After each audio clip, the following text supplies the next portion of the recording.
السلام عليكم حبايبي، عاملين ايه؟ يا رب تكونوا بخير. النهارده ان شاء الله انا في المزرعه السعيده. بناخد البنجر ده بقى. شفتوا عامل ازاي؟ في جماله جماله. بصوا ما شاء الله، الله اكبر. كده هناخدوه نغسلوه ونقشروا البنجر، واقول لكم هنعمله ايه ان شاء الله. بس اهم حاجه يتغسل غسله حلوه جدا جدا وبالخل. يلا حاولوا زرعوه كده في البلكونه في قصرية زرع.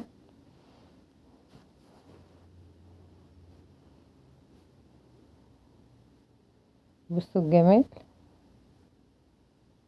حاجة صبحة مية مية، ومن غير كيماويات ومن غير أي حاجة، من غير أي رش.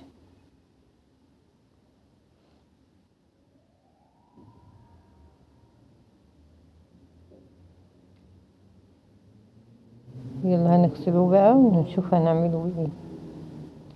بصوا كده، البداية غسلناه كده وهنغسلوه تاني برضو بعد ما اقطعه. بصوا الجمال،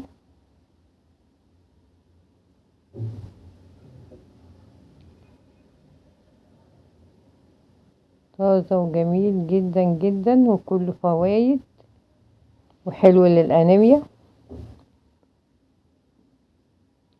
نشوف بقى نعمله لكم ايه ان شاء الله كده. يلا شيروا له الفيديو كده، كل جديد ان شاء الله هيوصل لكم بإذن الله.